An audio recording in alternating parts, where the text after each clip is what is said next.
Salam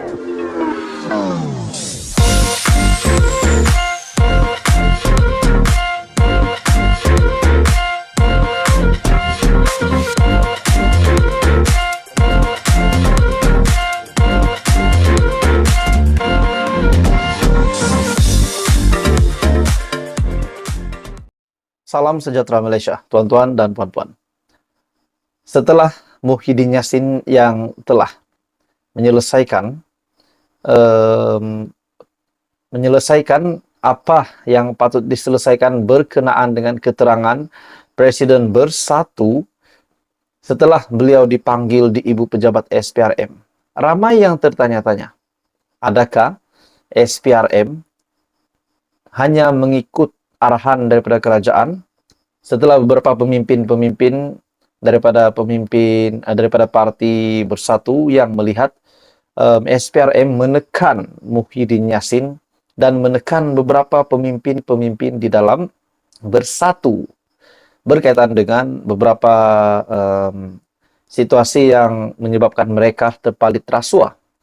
Pada akhirnya, semasa ataupun sepanjang tempoh Muhyiddin Yassin yang memberikan keterangan di Ibu Pejabat SPRM di Putrajaya, akhirnya ini pengakuan daripada Muhyiddin Yassin yang menggemparkan.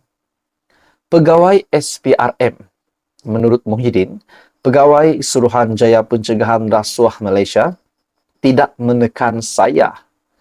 Bekas Perdana Menteri Tan Sri Muhyiddin Yassin mengakui Pegawai Penyiasat Suruhanjaya Pencegahan Rasuah Malaysia melayannya secara berhema dan tidak menekannya ketika memberi keterangan selama lebih 8 jam.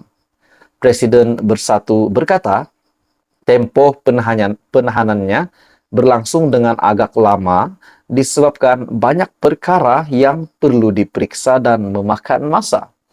Jadi adakah banyak perkara yang perlu diperiksa dan sehingga kan ini memakan masa yang panjang sehingga 8 jam?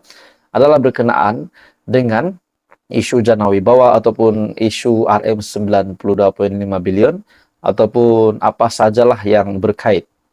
Akhirnya, pengakuan Muhyiddin, mereka menguruskan perkara ini dengan agak berhema, malah turut menghormati saya menurut Muhyiddin Yassin. Jadi ini kita boleh berikan kredit kepada Azam Baki dan juga kumpulan ataupun tim SPRM yang terlibat dengan siasatan Muhyiddin Yassin di Ibu Pejabat SPRM.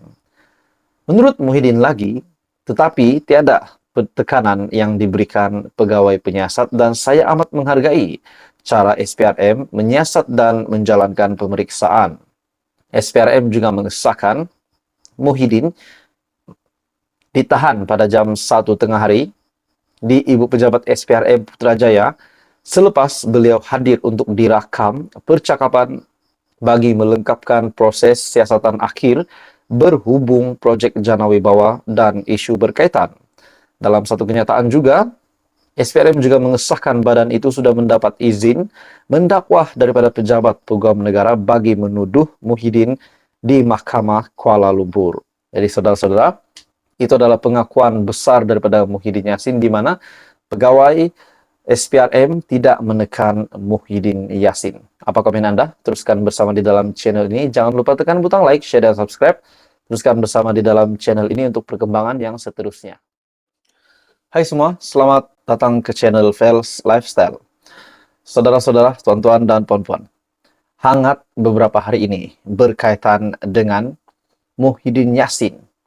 Setelah beliau yang telah selesai memberikan penerangan di Ibu Pejabat SPRM, akhirnya timbul satu lagi kejutan besar kepada Malaysia, kepada seluruh pemimpin Perikatan Nasional, pemimpin Bersatu terutamanya, berkaitan dengan status terkini Presiden mereka, yaitu Tan Sri Muhyiddin Yassin, yang akan didakwa di mahkamah.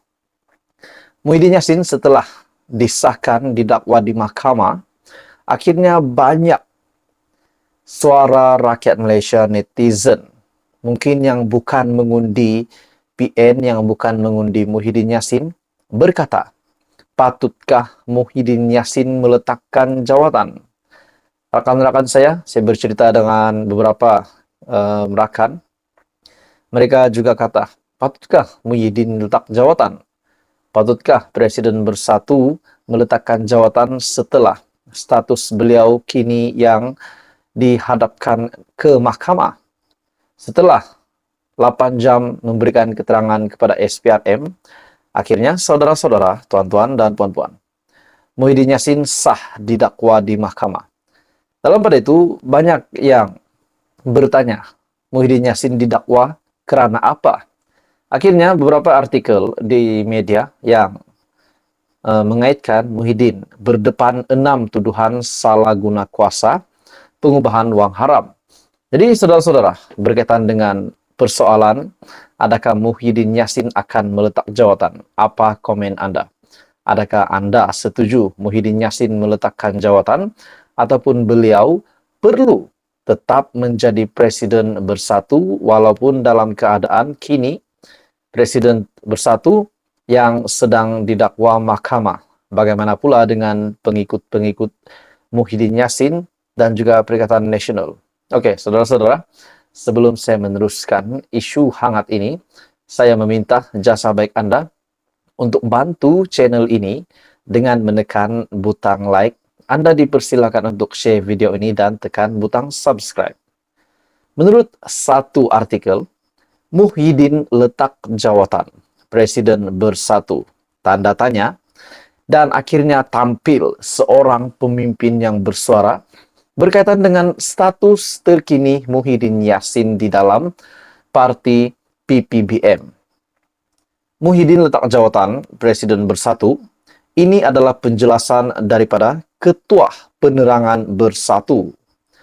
Muhyiddin letak jawatan Bersatu, ini penjelasan Ketua Penerangan Bersatu, Presiden Bersatu Tan Sri Muhyiddin Yassin tidak perlu meletakkan jawatan dalam parti yang diterajuinya walaupun akan didakwa di mahkamah. Menurut artikel ini lagi yang saya petik daripada selayangpandang.net, tidak munasabah untuk beliau meletakkan jawatan. Kalau beliau hendak meletak jawatan pun kita tidak setuju, katanya ketika dihubungi. Ketua Penerangan Bersatu Datuk Razali Idris ketika menegaskan perkara itu berkata beliau juga percaya kepimpinan parti tidak akan bersetuju jika Muhyiddin ingin meletakkan jawatan susulan perkembangan dan apa yang berlaku pada ketika ini. Adakah ini bermakna Muhyiddin pun kalau secara pribadi Muhyiddin sendiri mahu meletakkan jawatan, pemimpin-pemimpin di dalam parti Bersatu tidak mahu beliau untuk meletakkan jawatan. Beliau juga menekankan barisan kepimpinan parti tidak akan membenarkan Muhyiddin melepaskan jawatan, sama ada sebagai Presiden Bersatu maupun pengurusi Perikatan Nasional, karena kes dihadapinya didakwa adalah pertuduhan politik. Muhyiddin yang juga ahli Parlimen Pagoh kini berada di Ibu Pejabat. Muhyiddin yang juga ahli Parlimen Pagoh yang sudah selesai memberikan keterangan di Ibu Pejabat SPRM. Akhirnya ini adalah kenyataan daripada Datuk Razali Idris, yaitu Ketua Penerangan Bersatu yang mewakili suara pemimpin di dalam Bersatu yang menegaskan Muhyiddin Yassin tidak akan meletakkan jawatan. Dan sekiranya Muhyiddin mahu meletakkan jawatan pun, pemimpin parti di dalam Bersatu tidak mahu itu berlaku. Jadi saudara-saudara, apa komen Anda? Teruskan bersama di dalam channel ini. Jangan lupa bantu channel ini, tekan butang like, share, dan subscribe. Teruskan bersama di dalam channel ini untuk perkembangan yang seterusnya.